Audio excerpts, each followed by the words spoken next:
Hi Kat and Joy, this is just a quick video on how to access your website and make some changes. Obviously we've covered various bits in a Zoom call, so this is just a quick refresher of that. So first of all, I've sent you an email with a link and a username and password. If you click on the link and pop in the username and password and then just click sign me in. That will then bring you to this screen here. First thing to say is ignore any notes on the right hand side about payments. There's never any payments due. I've no idea why they appear, so just ignore those. Over on the left hand side you come to websites, and if you just click there, that will then basically show a little preview of the website, and then underneath that you have edit website, so click on that.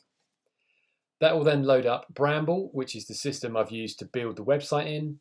If you have fiber optic, it will load pretty much instantly like that. And if you're on a slower connection, it can take about 30 or 60 seconds for that to load up. So the first thing to say is it will load your homepage as you load Bramble up. And you will see, as we discussed before, strange symbols and things like the slider being repeated. Basically just ignore those and scroll past. Every section that you come to that you click will highlight with a green box to let you know that you're editing that particular section. So everything you click, you'll see that box comes up. As we mentioned before as well, it's best not to play around with the font styles and the font sizes too much because everything's been optimized for tablets and for phones as well as computers. So if you make fonts bigger and smaller, people on those devices may find it's unreadable. The text is either too small or too big.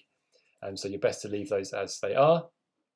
Yeah, in every section you come to, you can obviously add text, delete text, put more wording in, and the box will expand as need be. If you're going to write a lot of information, like I said before, you're better to do that in a Word document and paste it in, because if you leave Bramble for too long and you don't publish your changes, after a little while it will sign you out as a fail-safe, just in case you leave yourself logged in somewhere public. Obviously people will be editing and possibly deleting your website. So after about 5 minutes, if you've done nothing, then it will log you out, but it won't tell you you're logged out till you go to publish. So good tip is spend about 5 minutes and then make a publish at the top here, and then you know then that you're okay. And if you're going to write something big, write it in Word, paste it straight in. You have at the top here the undo button if you've made changes that you didn't mean to. And also if you're getting a little bit of a muddle, so you delete a whole section and you're not quite sure where you're at, basically do not click the publish changes at the top. Just exit, leave the page as it was. And then when you come back to edit the website, because you didn't publish the changes, you've done no damage at all. So you can log in, have a little look around, and yeah, so that at least you know then that if you are exploring and making changes, if you get in a muddle, just don't publish them and you're fine. You won't have done any damage. Other things to say, at the top, when you click where it says index, it brings up every page on the website. So you can then go in. So for example, the news page, you could load up your news page. And we did briefly discuss before, if you wanted to add a new blog for this month, you could come across here. If you hover over everything, it will tell you what you're about to do. So we duplicate, and obviously we've then duplicated May, so we have a copy of it up here, but it keeps the formatting and the sizing and everything correct. So you could pop in there June. You could either write in this box here, or you could obviously paste straight in from Word, whatever you've got. You could then come down to the blue line, duplicate that, drag that above. So then you're sort of creating that section where you have June, then you have a line, then you have May, then you have a line. So you can duplicate everything, get it neatly as you want it. So it's pretty straightforward, as you can see, to be able to go in and to make some simple changes. Again, I'm not going to save that. I'm going to just leave, didn't publish, and I haven't done any damage. Another thing I know that you mentioned before is about linking to files. So I've put a test file, just one of your random PDFs, on my desktop. There's a couple of things to say about that. The first thing is you don't want to have a huge file name because Bramble will reject it if you have too many characters. And also you want to replace any spaces in the file name with just hyphens or underscores. It just means that Bramble will handle that file a lot better. So if you're uploading a PDF, keep the name quite short. So I've just gone test file and then the month and the year. That's a nice short name for us to use.